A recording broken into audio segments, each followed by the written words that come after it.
what we're doing this month, which I'm pretty excited about. So,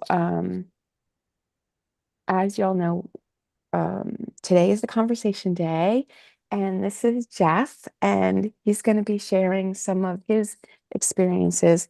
But I just want to contextualize and say that we're in a section of our how we dance with all our relations. We're in a section where we're focusing really on um, seniority and sovereignty and taking a stand instead of fighting and resisting and judging all that's going on. There's plenty to do that with always.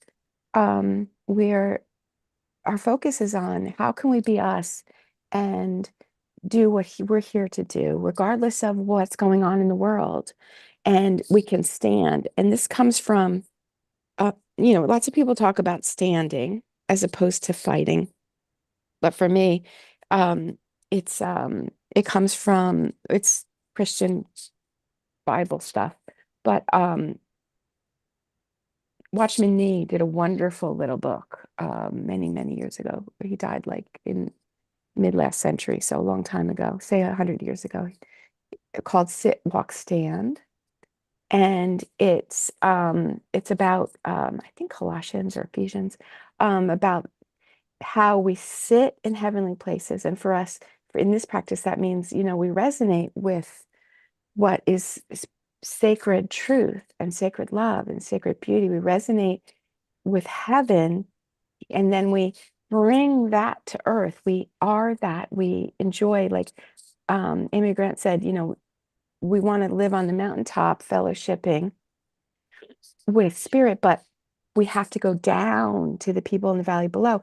And the idea is, can we stay in that connected place, aligned with our source, experiencing heaven, and walk that into the world as we are, as we're called, but bringing heaven to earth, not having to do the separate things, not over here, I'm connected, and over here, and I'm down into the regular world.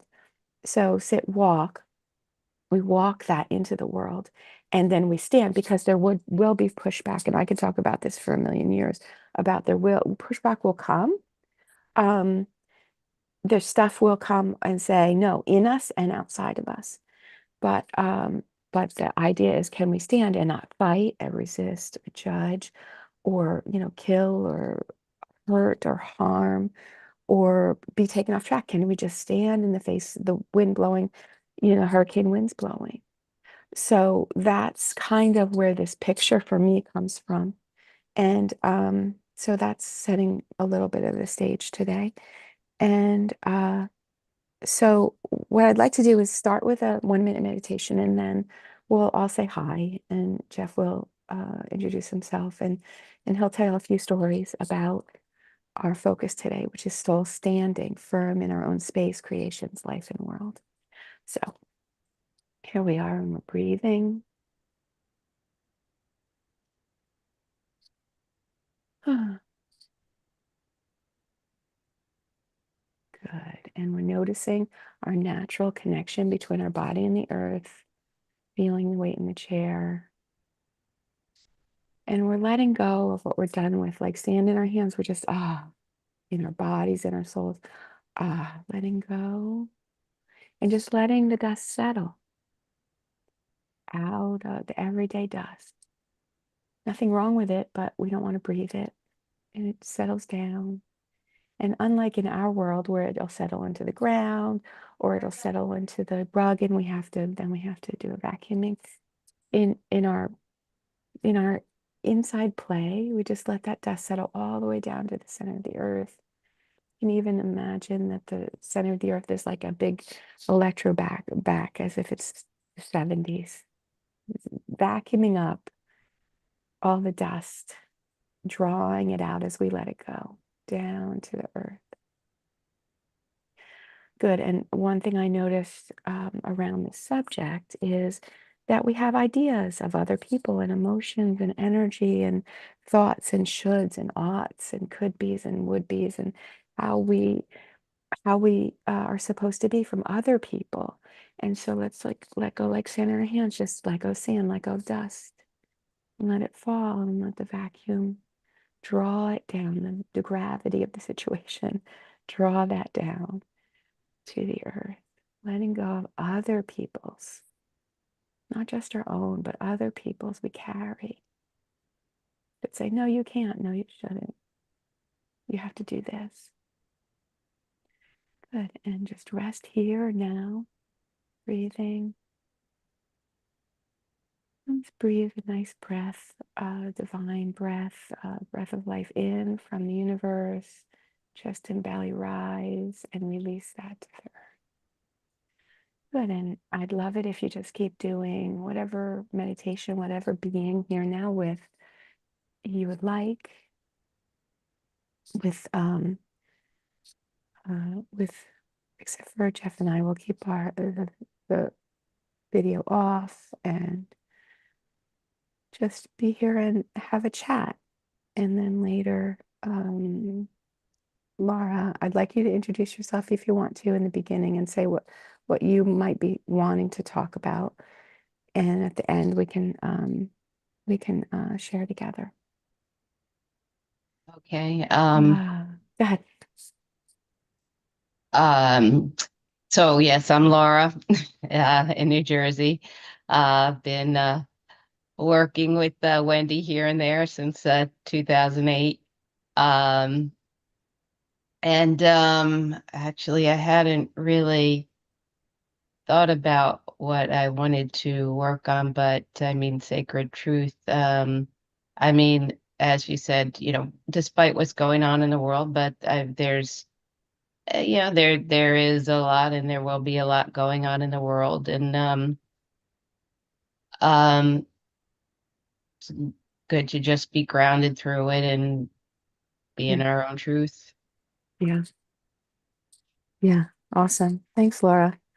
You'll probably be stimulated with ideas of things to talk about by the end, Right. because I'm sure Jeff has some fun stories. So, Jeff, would you like to start with what just a little few minutes about who you are, what you're up to?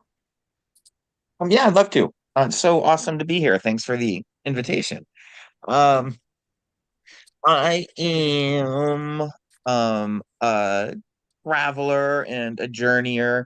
Um, I spent the first half of my life as a like agnostic with not very nice things to say about with a lot of interesting thing a lot of interest in this Jesus guy, but didn't have a lot of experiences with any of his followers who seemed very compelling about that. And that was a lot of my own stuff too. But I was a philosophy student and really interested in the philosophy of religion, and did a pretty good job of keeping my like heart and emotions out of it.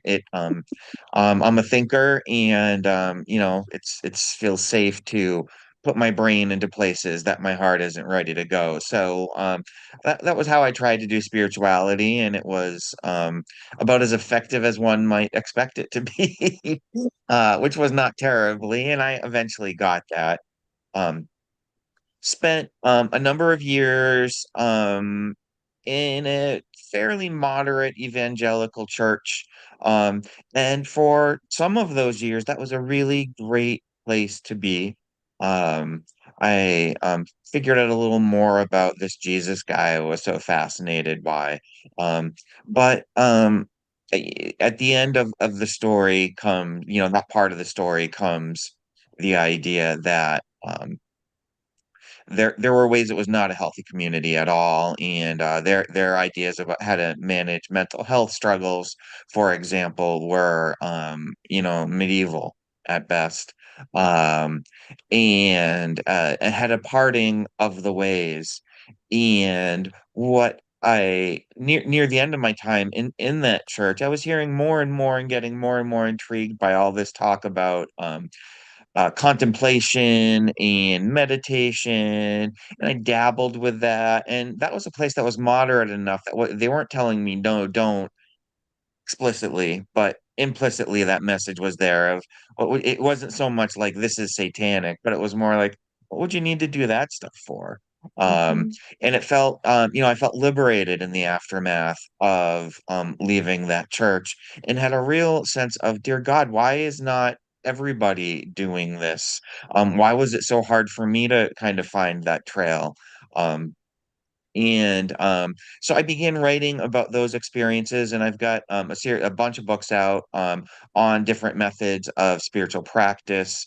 I happened upon Wendy in the pandemic years as she was really leaning hard into these Zoom kind of meditations, and I think we've been hanging out for 3 years or something, and I've been just learning all kinds of groovy things. So it's good to be here. Awesome. Thanks, Jeff. Yay. And you just a little bit more about your books. You have one recently out. Would you like to talk about it? Yeah, sure. My most recent is a book of mystical poetry accompanied by contemplative prompts. What I find from people is they'll when I'm writing about my experiences with God, I feel really lucky because I have experiences that I find really powerful and generally beneficial. Um and I play this game where I pretend I can contain what happened in words. There's something about the impossibility of doing mystical poetry that I find kind of hilarious and fascinating and challenging. Um, and so the book was an attempt of, if your brain is wired like a normal human being and not like mine, this is maybe a way that you can hopefully have some of these similar and awesome experiences. Mm. So that's my most recent. You can find me on Amazon, and that's probably the easiest place. Most of my stuff is available as audio as well as ebooks and paperbacks. Thank you. And also you have a lot of resources for people looking at Yeah. different, yeah, where's Yeah, that? thank you. Thank you. My website is actually in a liminal space at this time. I'm looking at the like various hosting capacities. And at some point soon, I'm sure that will be up. I wish I had a link for us today. Okay. Because that's kind of what got me all started, and it's nearly 100 different approaches to meditations. Very like step by step kind of explanations of different ways that people meditate. Yeah. So you can find Jeff on Facebook. You can always contact me and I'll connect you. Because you do have a ministry of assisting people while they're looking around, Yeah, looking yeah. around. Yeah. Yeah, that's really the picture I have for what value might somebody might find in the work that I do is if I'm doing my best to share with somebody what a Buddhist meditation looks like, if you think my version is good, you ought to go find Jack Cornfield, who will be much more authentic and better because he lives inside that tradition. So I think Yes. there's nuances that I can't quite portray, I like my hope is it's a little bit of a smorgasbord that might offer somebody some directions about for ways to deepen their practice. Yeah. Awesome. Thanks, Jeff. Um, so so what we're talking about today is our focus for the month, and that's graceful ownership, I'm calling it. Soul standing firm in owning our space, our creations, which means what we do in the world, as well as art and stuff, our life and our world, and specifically practicing like I, thou, mine, yours, yes, no, hello, goodbye, all that dichotomy work and all that staying in our own lane stuff, as well as healing relationship with anger, which is people have trouble with anger about it, and but we're looking at the part where it helps us to own our own space and our own energy, and then freeing our own will and coming into flow of sacred power, um, And again, having boundaries from the inside out. So these are kinds of things we're focusing on this month. And I'd love to hear, would you like to share anything that you have prepared to share about that, Jeff? Sure. Like the lens, when I started to think about this, it was I had such an interesting series of reactions. Um, and the surface reaction is, man, I don't know if I have as much to say about this as I might some of the other stuff that I've been learning from Wendy. And then the follow-up was, well, no, I'm just better at many of the other things than I am at this one. So in telling these stories, there comes a little more challenge for me and a little more humility, and those are good and important things. So I'm ultimately really glad to be challenged to talk about one that is in a lot of ways more of a struggle for me, I think, than some of the other stuff. Thank you. Yeah, yeah, thank you for the challenge. Um, I am a thinker and an overthinker, and I am a um, white male raised in a white male society, and Christianish in a Christian dominated society. And so there's been a lot of God, this is making me want to throw up in my mouth. Please don't hear this as poor me, the white male who's so oppressed. That's like not the spirit this is coming from. Um but the message I've received from the universe or from our society is, well, you're in charge of fixing all the things, because you're the person who's Um, best equipped to fix all the things. mm, So everybody really needs your guidance and your opinion and your plan and all of those things. And I've yeah. been working on this for a lot of years, and every time I think, oh, okay, I'm in a good spot, I uncover a new layer of it. But the owning your own space is such a cool lens for me to look at things through, because it gives me two different guardrails.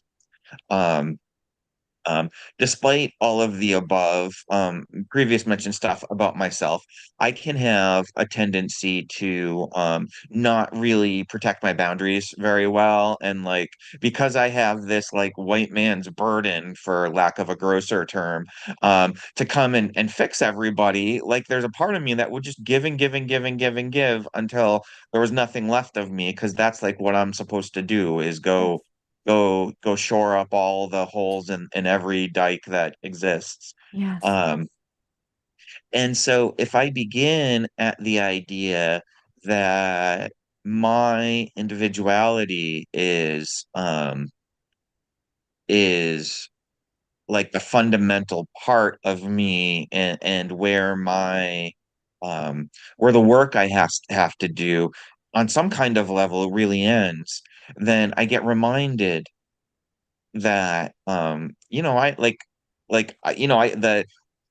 my part of the dike, I'll do every bit of patching up on.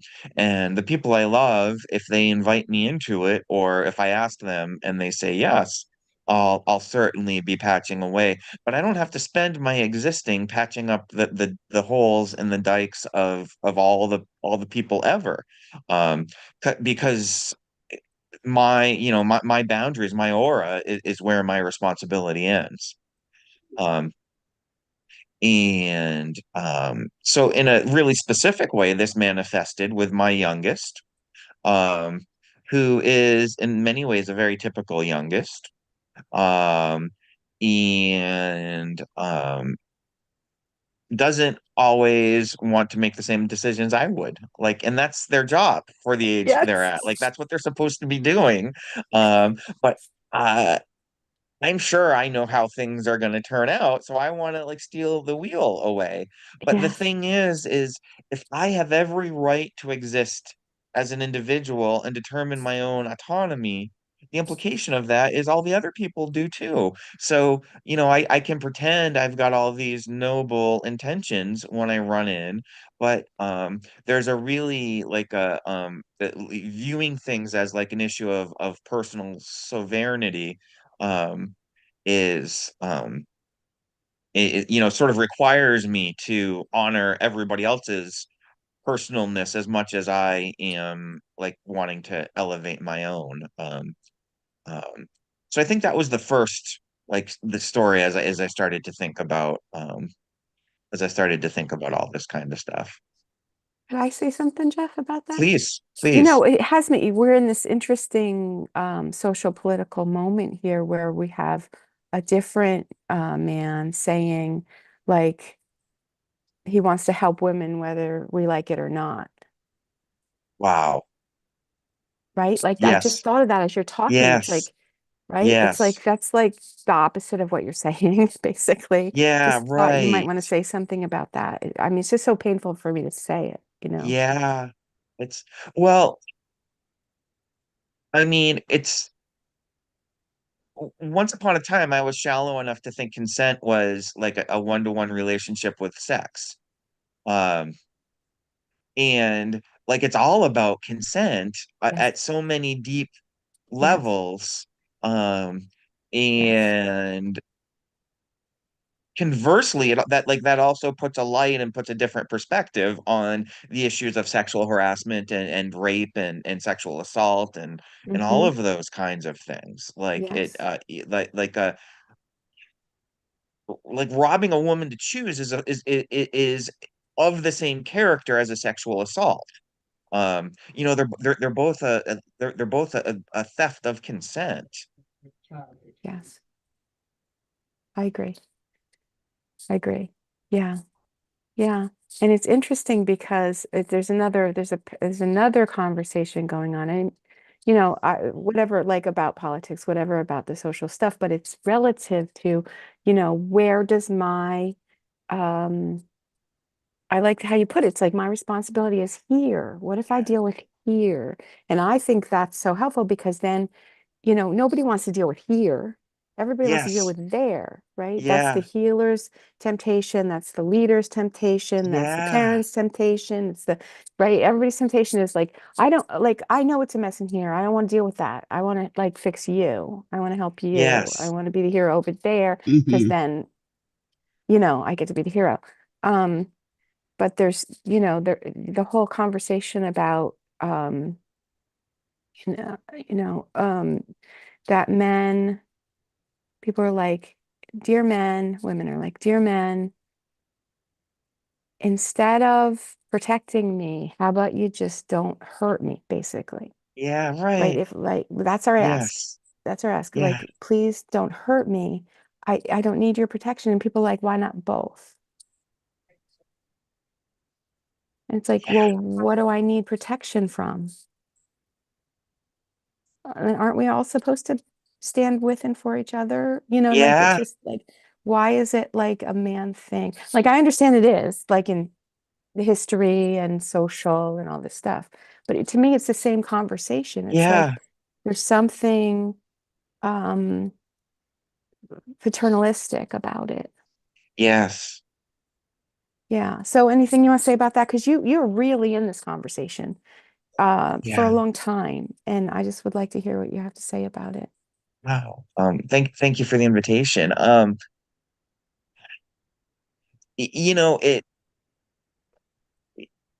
I feel like one of the quiet things that people need to be saying out loud in the middle of all these things is there's a little bit of an element of I know how bad men can be, so that's why I want to protect you. And so in all that comes a little bit of like if I ran around my whole life saying, well, there's something inherently dangerous about my sexuality, I'd be or my gender rather, I'd be much more likely to do shitty things and then write it off as, well, just a guy, it's the price of having testicles is sometimes I'm going to do shitty things. So I think that some of that whole like I don't know, epistemology maybe is about people looking to create justifications for not owning their decisions. Mm. And a society that wants to perpetuate that. Yeah, That's the hard part. It's like we're all yeah, humans. We all misuse our power. We all make Yeah. mistakes. We all do dumb shit. We just do, right? And we all do harm, whether we know Yeah. it or not. Like there's a lot of shadow stuff going on, like, Yes. and So and much. and so, I just want to say with sexual assault, it happens to men as well as Hmm. women, and any kind of harm, it happens to men as well as women, and not some women are doing it, but so I just Yeah. right, like it's all a big mess, and Yeah. it's not black and white, but like for me, Yeah. the fundamentals are here. It's like, can we just like handle ourselves? Right. No, we cannot. Right. Right. And then all the rest of this stuff, all these other conversations happen. Let me Yes. control you. Yeah. Right. Right. And Because I that don't mode have in to be your in control. right, right. Because that splinter in your eye is way more important than the beam that's in mine. Yeah. Yeah. So, and instead of, and there's this whole thing about raising boys, about like so different around how which care they have to take, how much Yeah. safety they need, and how like women are constantly programmed about doing the right thing, saying the right thing, not bothering anybody, right? Like I, I Yes. I understand that different children need different raising. That's awesome. And can we just start owning Right. here? Yes. Yeah, for Right? sure. And honoring the whole I Yes. thou, like that we learn eventually, when babies are little, they don't get it, but that's what socialization is. Yeah. Start to be just like, I like lollipops, you like caramels, and that's good. Right. Right? Right. That's the essence of a lot of what we're talking about here.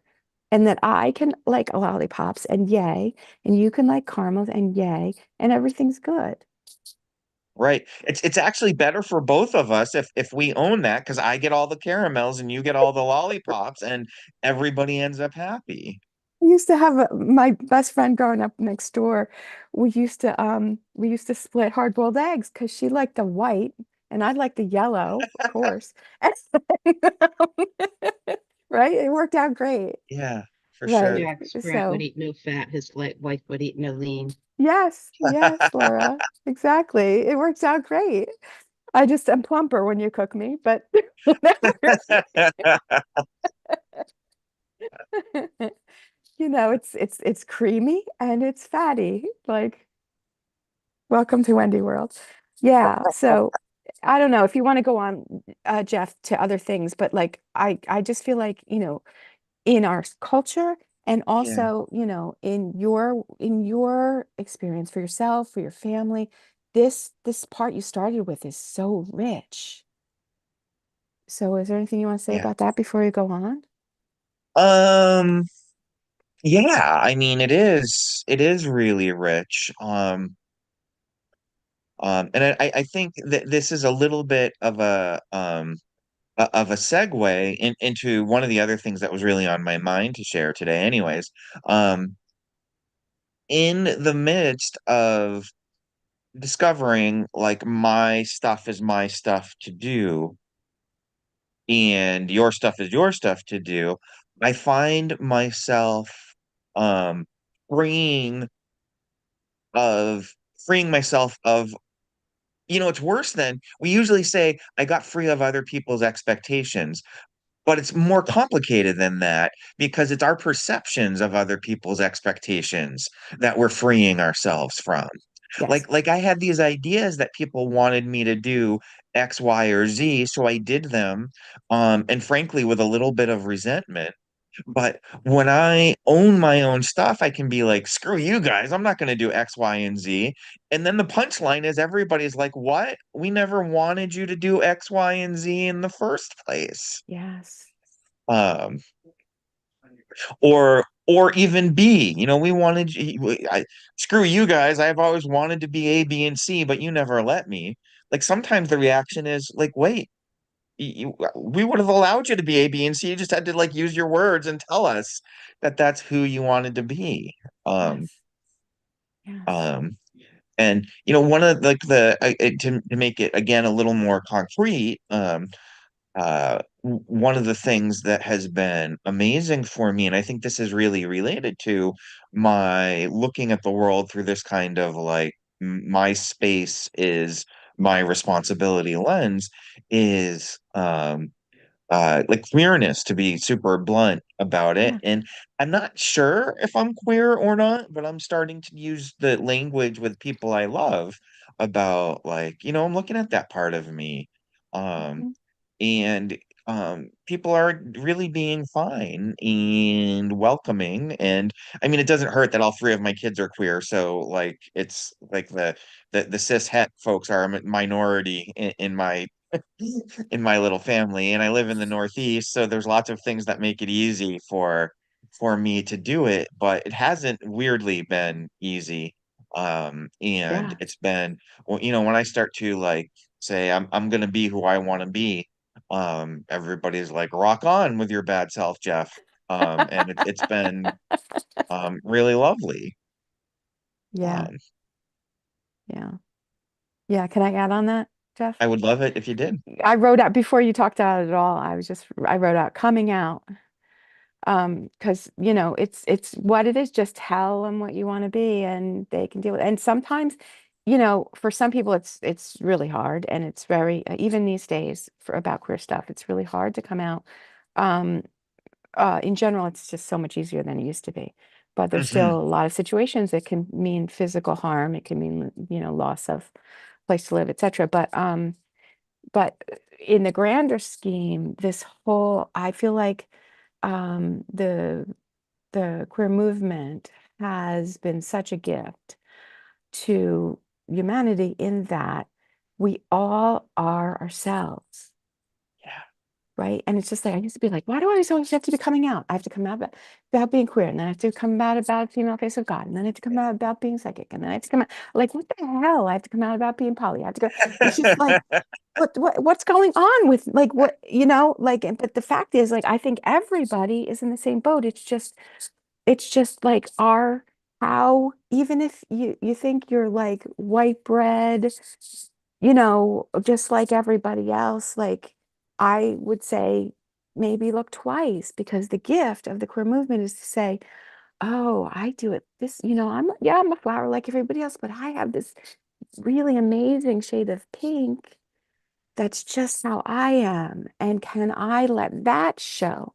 We all have that, right? It's just like, oh, can I wear, bell bottoms when straight jeans are in? It's just Yes. right? It's all Yes. just layers of, can we just really do it our way, be who we are, do it our way? And when we do, I believe the world works better. I believe like that's part of what we're here to Hmm. do, is to ring our bell. We all, I hate to say, Yes. we're all instruments in the orchestra. And if if we don't play our instrument, then the orchestra is off. Like, we're missing it, they're missing it, the Yeah. world's missing it. And Yes. I feel like the coming out in the queer conversation is really helpful for this. And there's just, it layers go on and on. I can't go on and on about it, but it just keeps going down. And for me, I've been consciously queer. I've been consciously not fitting in my gender identity things since I was little. Um, and I've been actively open relationship poly since I'm 15. And I've been understanding that I'm bi. Didn't know, pan, didn't know. Like, it's like all the signals were there, everything was there, right? Like, I had all these experiences that like were like, that's what was happening, Wendy, but I couldn't see it because I had a boyfriend and da da da. Yeah. And I even read about it, even talked about it. Oh, Freud says da da da, bisexuality is da da da, right? I even talked about it, but until like I had someone kissing me, a woman kissing me, I was like, oh, duh, at like just 17, if you know what I mean. And so like, so there's all like, I started early, but still, I'm just doing, there's still layers. There's still layers. And it's such a gift to be able to unpack that. And part of it is we're fortunate to be um, in a society where we have the extra energy for that, right? Like if it was just all about getting food on the table every day, like with every Yeah. second of my energy, we wouldn't be able to be flowering like this. And I think in some ways, some of this stuff is like uncovering. It's like in the old, it's not like there what all these things we're talking about. It's not like this all wasn't happening throughout history, but you just had to get married and have kids and try to survive and maybe get something on the side, right? Like you just couldn't unpack it like we're unpacking it. It's a luxury that we're in some ways, I think. But we can all enjoy that luxury, I think. What do you want to say? Um, yeah, I'm so thankful for the queer movement. I'm also so thankful for the 20 somethings. There are things that are annoying about the 20 somethings. And as somebody who's 50 something, I guess it's like I'm legally obliged to find something annoying about the younger generation. But Yeah. oh man, there's so much I love about the 20 somethings, and probably a large percentage of them would identify as queer. So it may be the queer movement and the 20 somethings are almost like the Venn diagram is like almost identical, but um man, like people the age of my kids, I just get so much life from Yes. how um like they'll say or do things, they'll be like, oh yeah, you can do that, sure, why have I always done it like this way, like Right. why have I always accepted the popular knowledge of this, that, or the other thing, and the willingness to not be dictated to.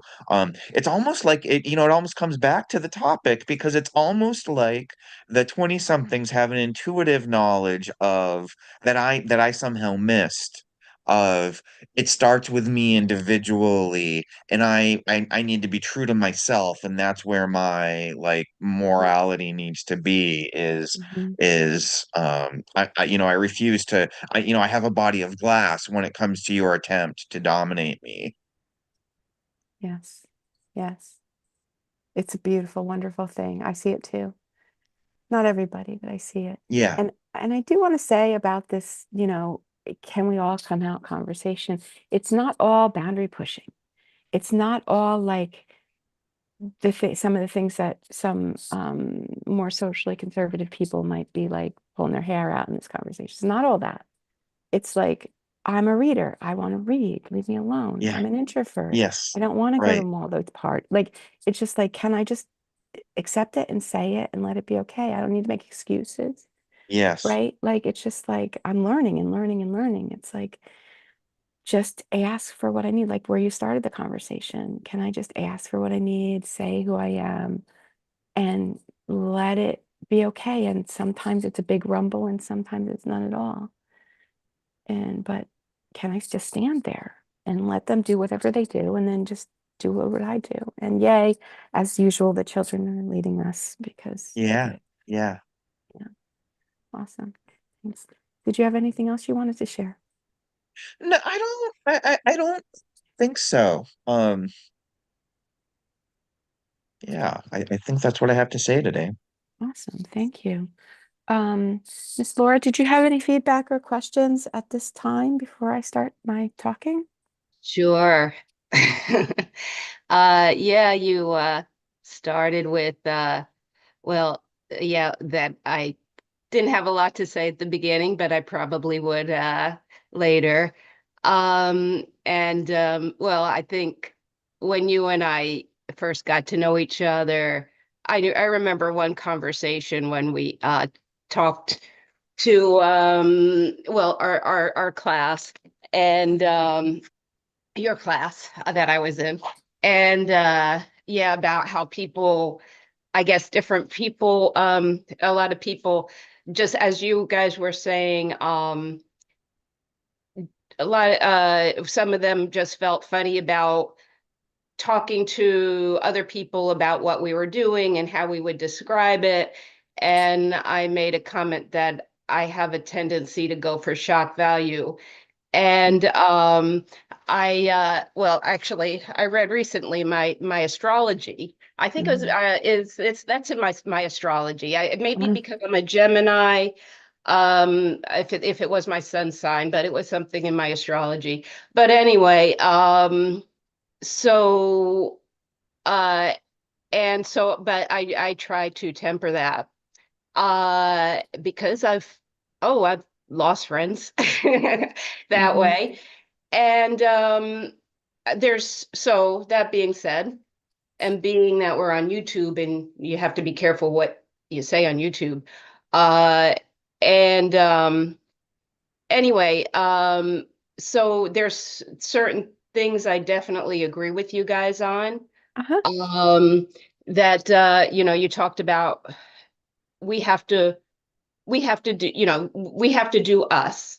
Yeah. And I think we can help others better by doing us as we shine our light. And actually, I think I brought this up maybe in the last meditation. As we shine our light, then okay, that helps us to grow. And, if they see it and want to learn from that, then we can help them in that way. But Mhm. if we try to, lasso them up to our path, then it just brings us down to theirs. Um, Now, that being said, um, you said some other things. I mean, one thing, so you got into a little political stuff. Yeah. Uh I mean, you said or Jeff said okay, as far as um freedom of choice, uh now that if you don't have freedom of choice, that's you're taking away consent. Um, right. So what is freedom of choice and who is it for? As Ronald Reagan said, the one person not being considered in that conversation is the unborn child. Do Mhm. they have freedom of choice? Mhm. Anyway, that being said, Mhm. moving on to topic you guys Yeah. talked about a lot more. Um, and please call me out if um, I am going into bias due to my own, um, I guess, I can't think of the word I was looking that I had before, but I my own lean, how where Yeah. my own preferences, Yeah. or my own programming. Um, so, I mean, when we talk about queerness, where does it come from? I mean, I had a 6-year-old boy client who told his mother and then told me when he grows up, he's going to what he said. Oh yeah, he said he's gonna wear high heels and marry a man. Uh-huh. And anyway, I mean, apparently his father was very all male. I know. So the terms that you use, Jeff, to describe that, I kind of see that I'm not purposely not using because I don't buy into some of the woke stuff as far as with gender identity, that why do we have to label certain things as this identity and that identity. So I'm not using those terms, but so his father was just very male is what I'm going to say. And but his father's family had a lot of gay people in his family. So okay, that on one hand. So I'm saying, there's open-minded to where does it all come from just to begin with. On the other hand, um, I mean, and actually, Wendy, you and I years ago had a brief conversation about that it can, I mean, so queerness, whatever queerness means, but can come from um, a well, as the medical ergonomist would say, a narcissistic impulse, which I mean insult, which means basically trauma, emotional trauma. Mhm. And they would say it can be healed. Um, and so, I mean, I'm open-minded about where it all comes from, and maybe different places and different people. Um, that being said, as you guys were saying, the as Jeff was saying, the 20-something generation is way different from us 50-somethings. Um, and I agree with that completely. And then we look at where does that come from? And then we look at programming. Programming in the schools currently is not to believe what goes on, and that's quite a rabbit hole to go down. And not only programming, but so things that are hard to talk about on YouTube, like injectables that have DNA in them, and you could be putting a DNA of one gender into someone of another gender, and that creates, you're just randomly putting different DNAs into people. These things can create stuff. Where's And that coming from, Laura? What? I think that was Dr. Judy Mikovits, who No, no, no. I is mean, like, what's the idea? Like, is that like people are getting it with their injections of um like who's doing it? What's the theory? doctors, doctors Doctors that, well, Like, are putting and it in this is like that comes from, COVID vaccines and stuff, right? in the right, COVID? but yeah, well, COVID, and I mean, not only COVID, but yes. Ah, it's an interesting idea. Um, and I'm just, I guess, being careful with my words because I know what's okay and not okay to say on YouTube if you want to keep your channel, but I don't know if it, and that's the case in a private group, but I don't know. Yeah. But now let's see. So, and then I mean, back with the programming that goes on.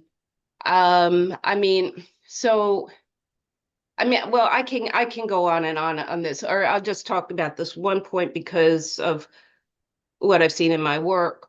I've had, so it used to be, so historically, if transgender, um, used to be extremely rare, but real. And Okay. it would happen in little boys who knew very early not on, um always, like the one, I was talking about, who, I mean, he, before he was 6, he was always trying to fit into his little sister's clothes and so whatnot. But um anyway, uh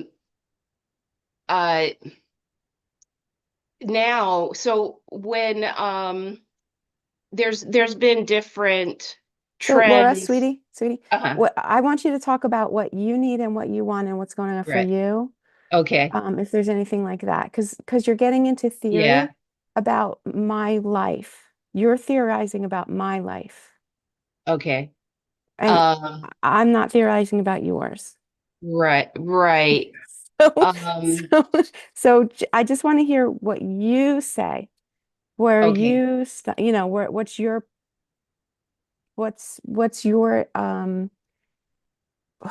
relative to what our conversation is. Yeah. What is your Yeah. So, contribution to this conversation? right, I would say, um, it's, what I like is, embracing meeting. I think it's very valuable to meet different people with different ideas, different lifestyles and whatnot, and to be able to connect with all of them and learn. I mean, learn and grow and connect with various people can be very um I mean, really be fulfilling and help us with our growth and being more open Mhm. to various things. Um, and I think I liked, well, I guess that goes back to what I said in the beginning. I like that it is important for us to remember to stay uh in that has been, well, I guess it may be a struggle for me on both ends, that of from being on both sides of it, that the feeling of wanting to get someone else to see things. Well, I hope that's not what I'm doing here. Helping to get to want to change someone, um, but then on the other hand, being on the other side of it, that people trying uh, to do that to us, to mold us into what they want. And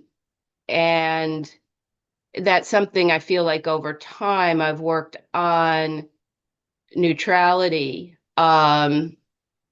that I can get to the point where I can just kind of look at them and just watch them. Yeah, okay. Yeah, yeah, you're right. And just not get sucked into it, Right. um, unless I'm Unless you doing, are. yeah. I guess I was getting more. I'm not trying to get sucked into that now, but I guess I just, uh, I guess it got more intellectual. Um, Yeah. Yeah, it's all so, good. We all get sucked in and then get, then we come back to neutral and amused and body of glass, I think. Yeah. I really appreciate you being honest, and I really appreciate you having, saying your point of view in the face of this conversation. Um, and also that you keep coming and playing with us in the face of that, that you have some fundamental disagreements, with me, and I'm running the thing. So I appreciate that, Laura. okay. Cool. Okay. Um, yeah, and this is like really what we're talking about, like this conversation that Jeff had and also with Laura. It's like, can we show up and be together? Can we honor each other as human beings? And Jeff, you unveiled. Did you want to say something? Oh, no, I'm sorry. You I you didn't necessarily, unmuted. but it's just thank you both for being who you are. Awesome. Um, yeah, it's a really a struggle because I know what I wanted to talk about, the evangelical impulse, right? The like, you should think like me and act like me and talk like me and know what I know and think what I think. And I I I love Mhm. to talk about this a little more. It's like and it's exacerbated in certain social and religious and intellectual communities, that we should go out there and change minds and hearts and political, certainly politically. And I still feel like I keep learning deeper that people can hear me better when I speak from I and my own experience and my own perspective. And I was just listening to a very famous female author about her religious journey into more female-centered uh, spirituality. And I kept tripping yesterday. And the other day, when I was first listening, I'm like, I'm loving everything she's saying. But then she's saying, well, when you start to be in this conversation, basically, this is Wendy words, but when you start to be in this conversation, you'll have a dream like this, like I did. And then this will happen. I'm just like, what the hell? I'm like, I'm with you. I'm with your conversation. I have my own conversation in the same way. Why do you have to like imprint me as if like this is how it always happens. It's just effing not. It's not how it happens. And I almost stopped reading the book, and then I got over myself, and a couple of days later started reading it again. And then yesterday I'm just like watching. It's like she's speaking an I, and then some of the we, but then again being like, this is how it is, like falling back. She's talking about the female perspective, and she's talking about being in the women's space, which tends to be more um this way, communal, communitarian, as opposed to hierarchical. But then she comes driving in with like, this is how it is, about experience that isn't exactly like that for me. And it's like, I'm fine with her story. And so it's just a great example. I'm just like, it's getting subtle for me about like, I'm agreeing with you, and I still don't like the language. I still don't like to be bossed around. And some people find it enrolling, right? People are searching for certainty. And so she seems to have certainty, so let's follow her. But if that's structural, it's not internal. And that's what I want to do. I want to create, I am meaning to create a container that has us be able to do our own stuff, our own way, and not have to boss each other around, and not have to think we're better. So I'll just conclude with, because one of my points that I wanted to make is that in this practice, when we're in sacred truth or sacred beauty, let's say sacred certainty, when we're sacred certainty, I'm in it. And if I'm in it, I know I'm in it. One of the great, like, just easy filters, I don't have to be psychic. One of the easy deciders, the fruit is, am I inviting you to be in your own certainty? Not certain about my stuff, certain about yours. That means I and you are in sacred certainty. Or if I'm noticing your uncertainty, is it inviting to me to more of my certainty, or is it inviting you to be certain about your shit?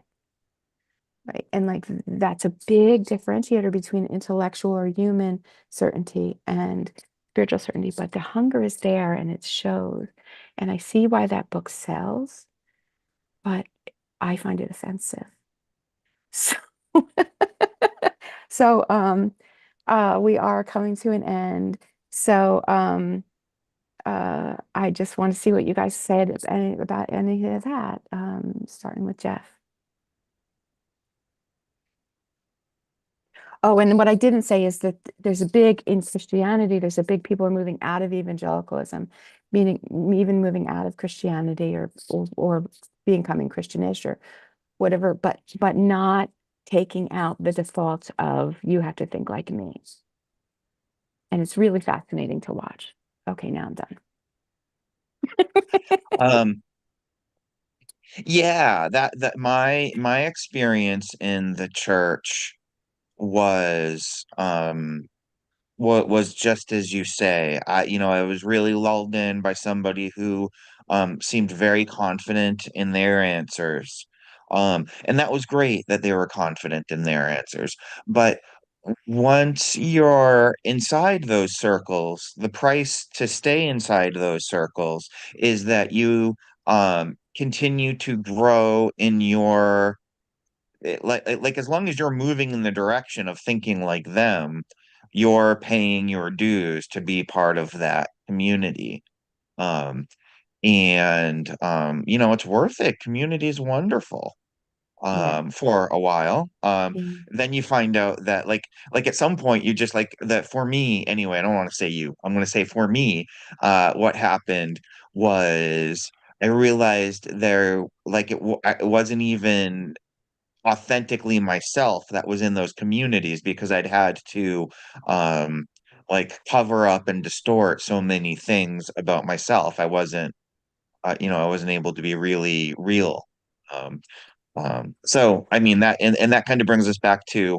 to the power of disagreements and how wonderful it is that um people can continue to show up in places where they may really struggle with Yeah. some of the stuff that's believed there. It's amazing for both people in a relationship like that, that can go on. So, tip of the hat to the pair of you, I guess.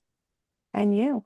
And I feel like that's the work right here. That's the work. And if we can tolerate it, if we can stay with it and honor the truth and beauty in each other, then that's, from the bottom up, that's the answer. And we can watch the big, what's it called? Like the big, the boxing gloves. We can watch the big boxing gloves go at each other in the media and in the big circus and be just like, that's nice, but that's not how it is or has to be. Because really, I believe the answer lies, that's democracy, the answer lies between us for the social context, I believe.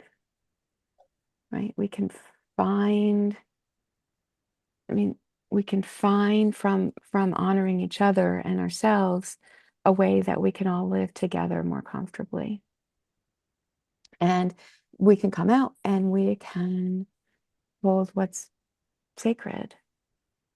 Yeah, I believe that. I mean, it's a wonderful conversation to really tease out what the whole point of this section that we're doing, this 5-month section, is about.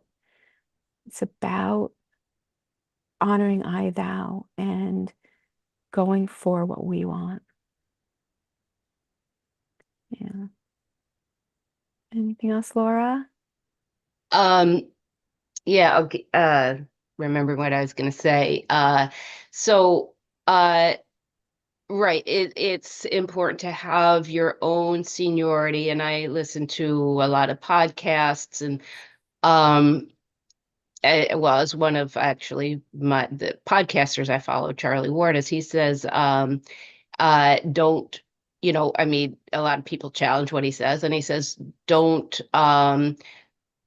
believe me, or people say, why should I believe you? He says, don't believe me, look within your, what do you find from your inner self? And I mean, there's a lot I hear from people I follow, or there's things I hear from people I follow that I don't agree with. I mean, there's one in particular who I find, actually, she has, meditations I like, and she has some really valuable information that she says she gets channeled that I like, but then she comes up with some things that she says are, from God or Yeshua or whatever, that I'm like, wait a minute. I'm like, Here's that the line.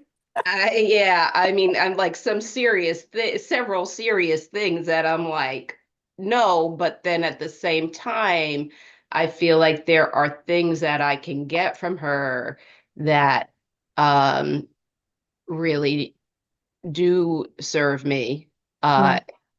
my growth. Yeah, it's awesome.